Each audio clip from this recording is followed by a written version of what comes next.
Hello दोस्तों, नमस्कार दोस्तों, स्वागत है आप सभी का ऑनलाइन अड्डा फॉर स्टडी यूट्यूब चैनल पर। इस वीडियो में हम बात करें 69,000 शिक्षक भर्ती को लेकर 69,000 शिक्षक भर्ती की मेरिट में उलटफेर के बारे में।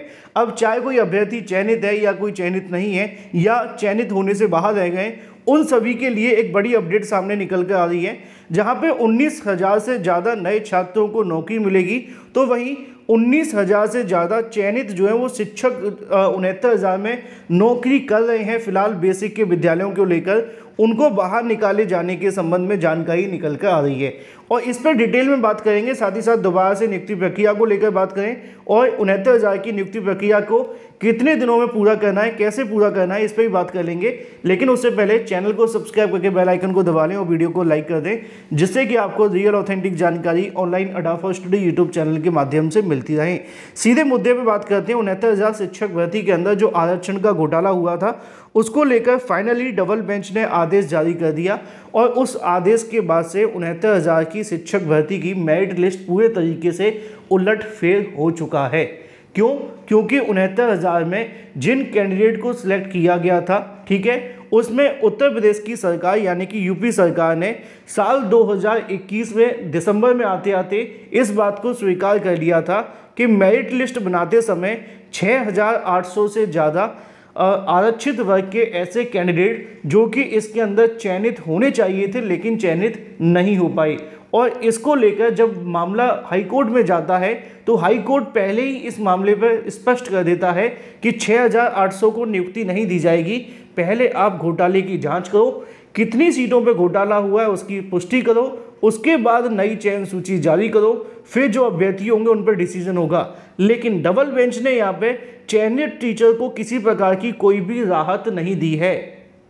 और अगर आपने अभी तक ये ऑर्डर नहीं पढ़ा है तो कोई आवश्यकता नहीं है आपको पढ़ने की। मैंने इसको लेकर 35 मिनट का पूरा वीडियो अपलोड किया था कल रात को, उसमें आपको एक एक लाइन बता दी थी। अगर आप उसको देख लेंगे तो ऑर्डर पढ़ने की आपको बिल्कुल भी आवश्यकता नहीं पड़ेगी। लेकिन अगर बात की जाए पॉइंट नंबर 5 के बारे में, पेज नंबर 50 पे जब आते हैं तो ये जो लाइन लिखी हुई है वो टीचर्स के लिए, जो चयनित हैं उनके लिए काफ़ी महत्वपूर्ण है। यहाँ पर उनका कहना ये है कि while preparing the fresh select list, यानी कि जब आप एक नई सूची तैयार करें अपॉइंटमेंट के लिए, if any of working candidate is affected, जब आप नई सूची तैयार करते हैं अपॉइंटमेंट के लिए और अगर उसमें कोई भी चयनित छात्र अफेक्टेड होता है by the action of state government या कॉम्पिटेंट अथॉरिटी, यानी कि जिसके माध्यम से आपकी भर्ती की जा रही है, जिसको कॉम्पिटेंट अथॉरिटी कहते हैं, या राज्य सरकार के माध्यम से आपकी लिस्ट बनाई जा रही है, तो ऐसे में अगर कोई भी अभ्यर्थी इससे अफेक्ट होता है, प्रभावित होता है, उसकी नौकरी प्रभावित होती है, तो उनको they shall be given the session benefit, यानी कि उनको सिर्फ सेशन बेनिफिट दे दिया जाए, यानी कि जो सेशन चल रहा है आपका उस सेशन तक ही उनको पढ़ाने के लिए रखा जाए। उसके बाद अगर वो चयनित लिस्ट में नहीं आते हैं तो उनको बाहर कर दिया जाए। ऐसा मैं नहीं कह रहा हूँ, ऐसा कहना है कोर्ट के माध्यम से, और ये चयनित अभ्यर्थियों के लिए बेहद महत्वपूर्ण है। आपको वो चीज़ तो याद आ रही होगी जब बीएड वर्सेस बीटीसी का मामला सुप्रीम कोर्ट में चलता था, हाई कोर्ट में चलता था, जोधपुर में चलता था, और हम बीएड की जानकारी देते थे तो कुछ अभ्यर्थी क्या कहते थे कि सर बीएड के बारे में कोई बात मत करो, बीएड को कोई बाहर नहीं निकाल सकता जब तक मोदी जी हैं, योगी जी हैं। आज आपने देखा कि सुप्रीम कोर्ट के ऑर्डर तक आ जाने के बाद आज तक किसी ने बीएड की कोई सुध ली है कि कहाँ पर है बीएड? क्यों नहीं ली? क्योंकि सबके अपने अपने पैसे बन रहे हैं, कैसे भी न कैसे करके। ये मामले जो चलते रहते हैं ना सालों साल, इसमें फ़ायदा वकीलों का, सरकार का है, फिर कौन रहा है? आप जैसे अभ्यर्थी जो लाखों करोड़ों रुपए अपने माता पिता के खर्च कर रहे हैं। तो यहाँ पर भी जो 69,000 के चयनित टीचर्स हैं वो भी कहते हैं कि सर इस मामले पे कुछ नहीं होगा, दिक्कत कहीं ऐसा ना हो कि आप दूसरे बीएड बन जाएं, क्योंकि यहाँ पे बीएड के खिलाफ भी ऐसा हुआ था। उनको भी लगा था कि योगी जी, मोदी जी कुछ कर देंगे, लेकिन बाद में जब वो होता है तो बहुत ज़्यादा समस्या आ जाती है। और ये मामला आरक्षण का है। आरक्षण मामले को लेकर संविधान पीठ तक चले जाते हैं। ये तो यहाँ पे अभी हाई कोर्ट ही पहुँचे हो आप। अब बात कर लेते हैं इस मामले पर 69,000 शिक्षक भर्ती में। तो जो चयनित शिक्षक हैं उनके लिए तो यहाँ स्पष्ट कर दिया गया है कि इन अभ्यर्थियों को बाहर कर दिया जाए अगर वो चयनित लिस्ट में नई वाली में नहीं आते हैं, सेशन बेनिफिट देते हुए। इस केस के अंदर 4 अलग अलग मांगें दाखिल की गई थी। 4 अलग अलग मांगों को लेकर मैं एक ही वीडियो में आपको नहीं बताऊंगा, क्योंकि वीडियो लंबा हो जाएगा, क्योंकि चारों मांगे अलग अलग हैं, है ना। क्योंकि आईए के माध्यम से कुछ लोग दाखिल हो जाते हैं। अगर आपने मेरा कल का वीडियो देखा होगा तो मैंने आपको बताया था, इसमें एक मांग तो ये थी कि जिन्होंने टीईटी में पहले बेनिफिट ले लिया आरक्षण का, उनको 69,000 में ना दिया जाए। दूसरा ये था कि जो 4% का आपको फिजिकल हैंडीकैप्ड हैं, उनको आरक्षण पूरा नहीं मिला है, उनको भी इसमें सम्मिलित ना किया जाए, उनको भी सम्मिलित कर लिया जाए, है ना। और तीसरी मांग आपको देखने के लिए मिलती है बीएड को लेकर भी, है ना। और जो पहली मांग थी वो तो मेन थी कि उनको रिजर्व कैटेगरी वाले अभ्यर्थियों को पूरा आरक्षण नहीं दिया गया है। तो ये आप सभी के सामने पूरी की पूरी मांग देखने के लिए मिलती है, जिसके अंदर कहा जाता है कि 69,000 में जो शिक्षक भर्ती आयोजित की गई है उसमें आपको आरक्षण का पूरा बेनिफिट नहीं मिला, जिसकी वजह से 69,000 शिक्षक भर्ती में 6,800 की चयन सूची भी जारी की गई थी और 6,800 की चयन सूची को सिंगल बेंच के माध्यम से रद्द कर दिया गया था। फिर उसके बाद में यहाँ पर जो 69,000 शिक्षक भर्ती है उसको रिविजिट करने का आदेश दिया गया था।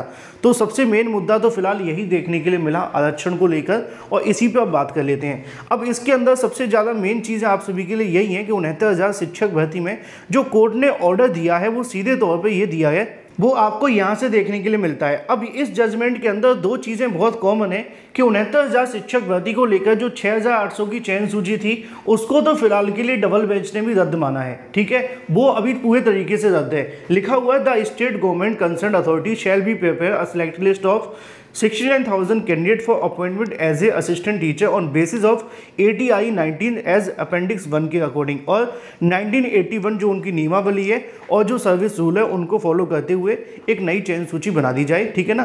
क्योंकि जो पहले बनाई गई थी 1/6/2020 को, 5/1/2022 को, we are consequence for fact that the learn single bench has already quest the selected list of 69,000 and 6,800 candidate date 5/1/2022 by judgment. यानी कि जो ऑर्डर पास किया गया था सिंगल बेंच के माध्यम से, उसके आधार पर 69,000 शिक्षक भर्ती की लिस्ट और 6,800 की लिस्ट को पहले से ही क्वैश कर दिया गया है और वो यानी कि रद्द कर दी गई हैं। अब आगे कोर्ट ने इस बात को कंफर्म किया है कि after preparation of select list in terms of quality points, है ना, रूल नंबर 14 को फॉलो करना है और सर्विस रूल 1981 को फॉलो करना है।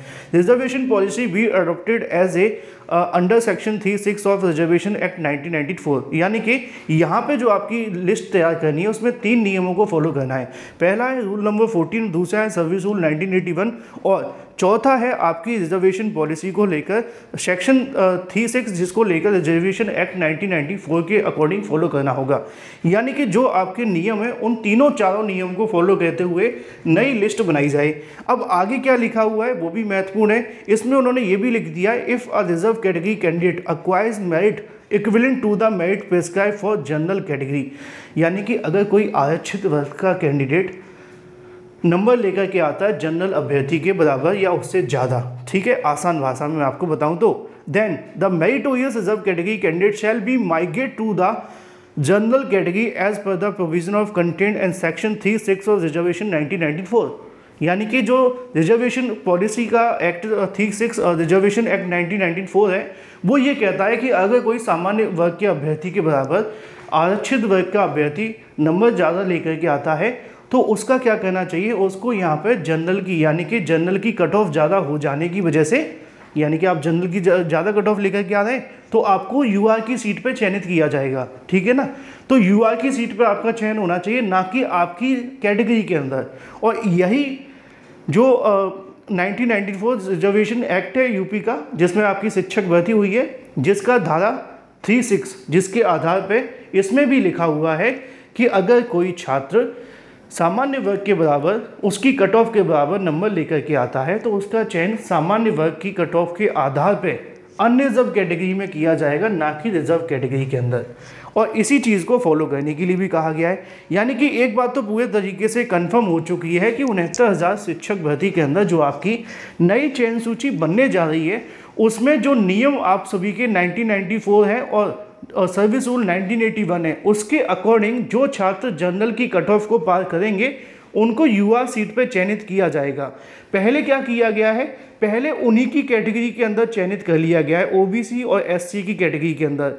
अब ओबीसी एससी कैटेगरी के अंदर वो अभ्यर्थी थे, अब उनको ओवरलैपिंग कराते हुए, इस प्रोसेस को ओवरलैपिंग कहते हैं, ये ओवरलैपिंग करते हुए यूआर में जाएंगे। क्यों जाएंगे? क्योंकि इन अभ्यर्थियों के जो मार्क्स हैं वो सामान्य वर्ग की कट ऑफ को पार कर रहे हैं, और रूल क्या कहता है कि अगर आपके मार्क्स सामान्य वर्ग की कट ऑफ को पार कर रहे हैं तो आपका चयन यूआर की सीट पे होगा।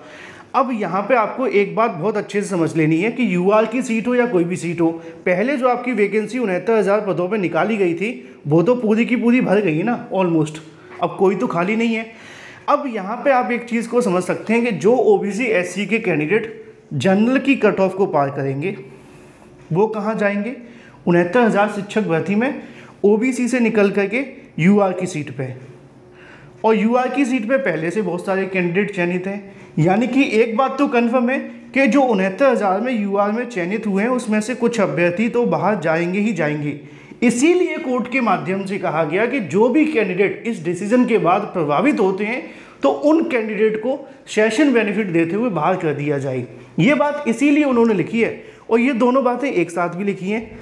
आपने ऑर्डर पढ़ा होगा तो देखा होगा, ये दोनों बातें एक साथ आप सभी के लिए देखने के लिए मिलती है। नीचे वाली लाइन में लिखी हुई ये वाली, ठीक है ना, लिस्ट बनाते हुए अगर कोई होता है तो उसको बाहर कर दिया जाए, लेकिन सेशन बेनिफिट दे करके।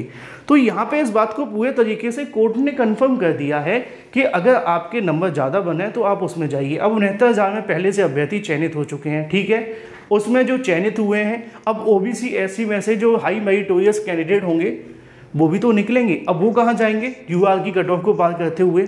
अब वो यूआर की कट ऑफ को पार करेंगे, जो पहले से यूआर में बैठे होंगे उनका क्या होगा? वो तो बाहर आने की तरफ आगे ना, ठीक है ना। अब ये कितने कैंडिडेट होंगे ये देखना दिलचस्प होगा। क्यों? क्योंकि सरकार ने पहले 6,800 मानी थे, इन छात्रों की संख्या लगभग 6,800 की समथिंग मानी थी, और जो छात्र हैं उनका कहना ये था कि लगभग 19,450 के समथिंग सीटों का घोटाला हुआ है। अब 6,800 का हुआ है या 19,000 के समथिंग सीटों का, ये तो अब डिसाइड तभी होगा जब आपकी नई चयन सूची बनाई जाएगी। लेकिन ये तो कंफर्म है कि 69,000 शिक्षक भर्ती में जो यूआर की सीट पे चयनित हो गए हैं, और जो ओबीसी एससी वाले अभ्यर्थी हाई मेरिटोरियस हैं जो अपनी ही कैटेगरी के अंदर चयनित हुए हैं, उनको निकल करके अब यूआर की सीट पे जाना है। तो वहाँ पे अगर वो यूआर की सीट पे जाएंगे, और सीट तो अभी कोई खाली है नहीं है, तो निश्चित तौर पे जो कैंडिडेट वहाँ पहुँचने वाले हैं उनके लिए तो कहीं ना कहीं बाहर के रास्ते तय हो गए ना, जो यूआर की सीट पर हैं। कन्फर्म समझ गए? दूसरी चीज़, अब यहाँ पे आपने देख लिया कि यूआर की सीट पे जाएंगे ओबीसी एससी के अभ्यर्थी, जहाँ पहले से कुछ चयनित हैं, तो अब उनको क्या किया जा सकता है? बाहर किया जा सकता है कोर्ट के ऑर्डर के मुताबिक। करेंगे नहीं करेंगे वो बात की बात है। दूसरी चीज़ आप सभी के सामने ये देखने के लिए मिलेगी कि जो ओबीसी के अभ्यर्थी हैं और जो एससी के अभ्यर्थी हाई मेरिटोरियस, अगर ये इसमें जाएंगे तो यहाँ की तो सीटें खाली हो गई ना। अब यहाँ की जो सीटें खाली होगी वहाँ पे क्या होगा? वहाँ पे नए अभ्यर्थियों का चयन किया जाएगा। अब वो नए अभ्यर्थी कौन से होंगे ये भी काफ़ी महत्वपूर्ण होगा, और अगर ऐसा होगा तो निश्चित तौर पे कट ऑफ में बदलाव होगा। जो कट ऑफ आपके लिए पहले जारी किया गया था वो बदलेगा। क्यों बदलेगा? क्योंकि यहाँ पे आप सभी ने देखा कि जो कैंडिडेट यूआर में जाने वाले हैं वो आपकी ओबीसी और एससी कैटेगरी के हैं ज़्यादातर। अब वो अगर उस कैटेगरी में चले जाएंगे मेरिटोरियस रिजर्व कैटेगरी के अंदर, तो बाकी के जो कैंडिडेट्स बचेंगे ओबीसी एससी सीट खाली होने की वजह से, उस पर किसका चयन किया जाएगा? अब निश्चित तौर पर सीधी सी बात है कि जो बाहर बैठे हुए उनको लाना होगा। अगर मान लो कि 19,000 सीटों का घोटाला हुआ है तो 19,000 से ज़्यादा ऐसे कैंडिडेट जो यहाँ पे आरक्षण विसंगति की वजह से चयनित हुए हैं, ऐसा सरकार कहती है, मैं नहीं कहता, ठीक है। उन्होंने कहा था कि आरक्षण की कोई विसंगति हो गई है, उन्होंने बताया नहीं था उस वक्त, 3 साल पहले की बात है। सतीश चंद्र द्विवेदी उस टाइम शिक्षा मंत्री थे, ठीक है। तो अगर इतने हैं तो इतने अभ्यर्थी अंदर जाएंगे, और अगर इससे कम है, मान लो 10,000 है, 6,000 है, 5,000 है, तो जितने कहीं ना कहीं अभ्यर्थी अंदर हैं उतने बाहर जाएंगे, और जितने बाहर हैं उतने अंदर जाएंगे। अब बहुत सारे अभ्यर्थी इस चीज़ को लेकर भी कहते हैं कि सर जो चयनित हो चुके हैं उनका कुछ नहीं होगा। वो डिपेंड करेगा कोर्ट के बाद। कोर्ट ने ऑर्डर दे दिया है, मैंने कोर्ट के ऑर्डर को आपके लिए डिस्क्राइब कर दिया है। अब ये कब होगा, कितने दिनों के बाद ये ऑर्डर फॉलो किया जाएगा? अगर यूपी सरकार चाहे तो इस ऑर्डर को दिसंबर तक कंप्लीट करने का आदेश दे सकती है, क्योंकि 69,000 शिक्षक भर्ती के अंदर जो नई लिस्ट बनानी है उसको चेक करना है क्या कोई घोटाला हुआ है, अगर वो घोटाला हुआ है तो उसको कैसे सही करना है, और ये सारी की सारी चीज़ें सरकार चाहे तो दिसंबर तक पूरा कर सकती है, अगर मामला सुप्रीम कोर्ट में चैलेंज नहीं किया जाता है तो। अगर मामला सुप्रीम कोर्ट में फिर से चैलेंज हुआ तो साल, 1.5 साल या 2 साल बाद फिर आपको जजमेंट देखने के लिए मिलेगा, क्योंकि सिंगल बेंच का फैसला आया था 2023 में, भर्ती पूरी हुई थी 2020 में, 3 साल बाद। अब आज एक बार फिर से फैसला आता है लगभग 1.5 साल के बाद, है ना, 2024 में डबल बेंच से। अगर फिर सुप्रीम कोर्ट गया मामला तो 1.5-2 साल फिर से लग जाएगा। अब दोबारा कौन सी सरकार बनेगी ये तो तय नहीं है, लेकिन 69,000 शिक्षक भर्ती के अंदर जो घोटाला हुआ है वो और ज़्यादा बढ़ सकता है आगे आने वाले समय के अंदर। तो 69,000 शिक्षक भर्ती को लेकर अगर दोबारा प्रक्रिया शुरू होती है तो मेरिट में काफ़ी बदलाव आपको देखने के लिए मिलेगा, और उसका जो मेन रीज़न था मैंने आप सभी को डिस्क्राइब कर दिया है। अगर आपके मन में अभी भी कोई सवाल है तो कमेंट करके पूछ सकते हैं। Thank you for watching this video.